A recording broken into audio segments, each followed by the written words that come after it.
Slide 41 looks at the radical poetic voice of the mid-20th century. Allen Ginsberg's prophetic vision of America is heavily inspired by which historical poet? A. Walt Whitman. B. Robert Frost. C. Ralph Waldo Emerson. Or D. Edgar A. Poe. The correct choice is A. Walt Whitman.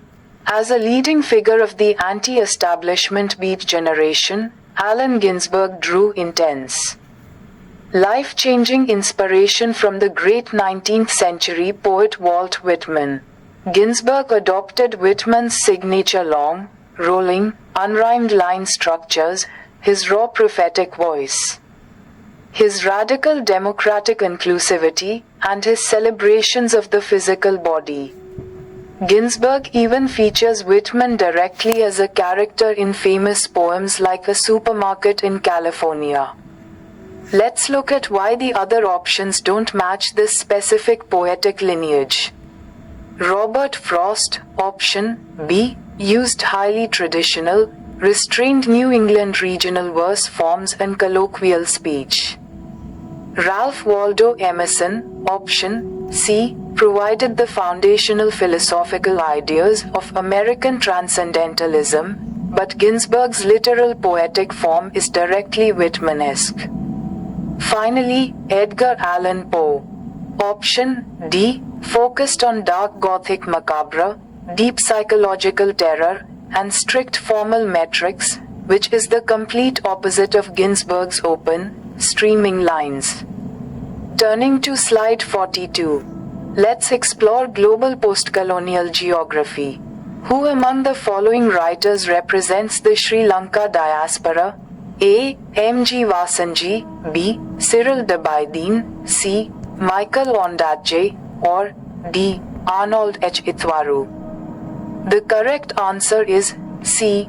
Michael Ondaatje. Michael Ondaatje is a world-renowned, Sri Lanka-born Canadian novelist and poet. He achieved massive international fame when his novel The English Patient won the Booker Prize in 1992. Scholars of diasporic literature frequently study his work, especially his gorgeous, fictionalized family memoir titled Running in the Family, which looks directly at his return to his ancestral homeland of Sri Lanka. Let's look at the backgrounds of the other choices to map their diasporic roots accurately. Option A. M. G. Vasanji represents the East African Indian diaspora. He was born in Kenya, raised in Tanzania, and later migrated to Canada. Options B and D. Cyril Debyeddine and Arnold H. Ithwaru are both highly prominent Caribbean-Canadian writers born in Guyana. Sorting these migration paths is a key skill in contemporary postcolonial studies.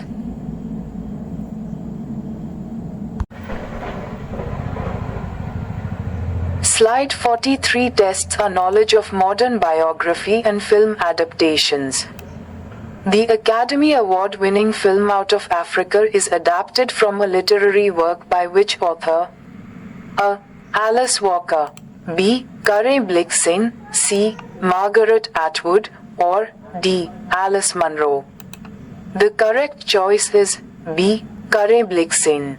The stunning 1985 Hollywood film Out of Africa is adapted directly from the beautiful, lyrical 1937 autobiographical book written by the Danish author Curray Blixen, who published the work under her famous male pen name, Isak Dinesen.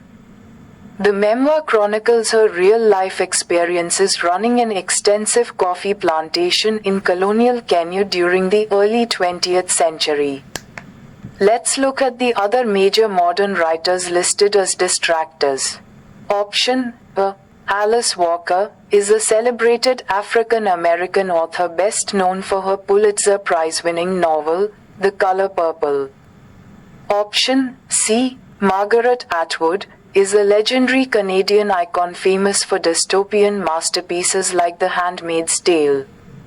And option D. Alice Munro is a master of the contemporary short story form who won the Nobel Prize in Literature in 2013.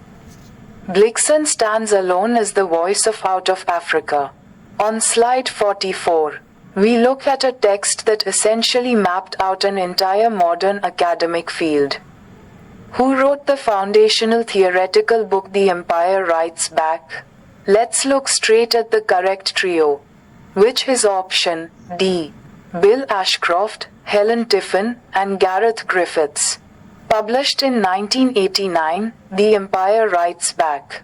Theory and practice in post-colonial literatures was an absolute watershed moment in academia.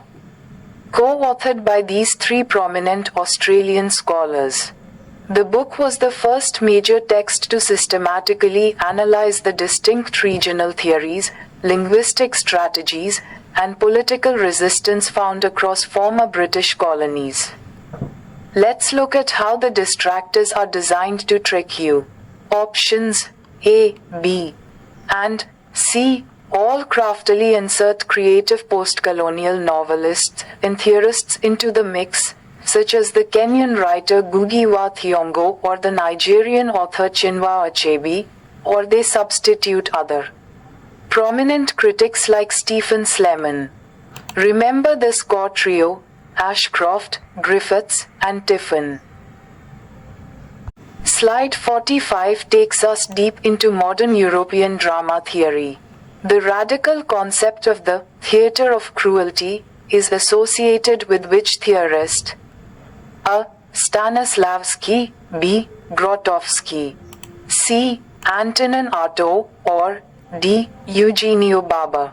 The correct answer is C. Antonin Artaud. The theater of cruelty is a surrealist, avant-garde theatrical concept developed by the French actor and theorist Antonin Artaud in his monumental 1938 collection of essays, The Theatre and Its Double. Artaud completely rejected traditional, wordy drawing room dramas. Instead, he wanted a theater that would assault and shock the audience's senses using primal sounds, intense lighting, and raw physical movements, shattering their complacency and forcing them to confront the deeper, hidden realities of human existence. Let's trace the distinct theatrical philosophies of the distractors. Konstantin Stanislavski, option A, pioneered intense psychological realism and internal emotional memory, laying the groundwork for modern method acting. Jerzy Grotowski, option B, is world famous for his concept of poor theater, which strips away all unnecessary costumes and sets to focus purely on the actor's physical body. And Eugenio Baba, option D, is celebrated for pioneering theater anthropology. Artaud is a master of cruelty. Let's move to slide 46 and step into the domain of grammar and linguistics. What is the precise definition of a particle? The correct choice is option D, a word that has grammatical functions but doesn't fit the main parts of speech. In structural linguistics, a particle is a highly specific kind of word.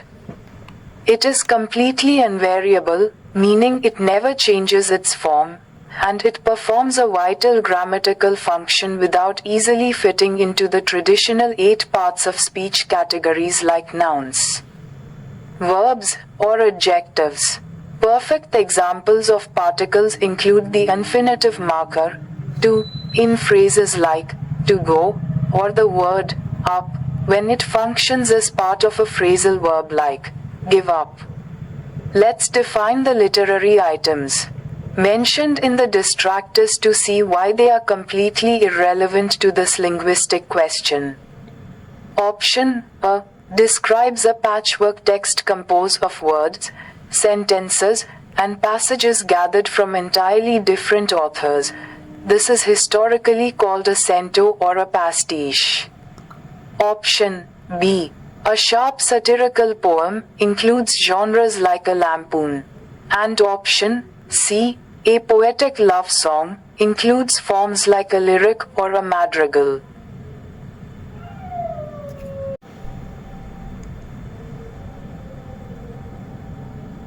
Slide 47 presents a short poetic couplet. Careless she is with artful care, affecting to seem unaffected. This line serves as a perfect example of which rhetorical device? A. Irony. B. Paradox. C. Simile. Or D. Metaphor.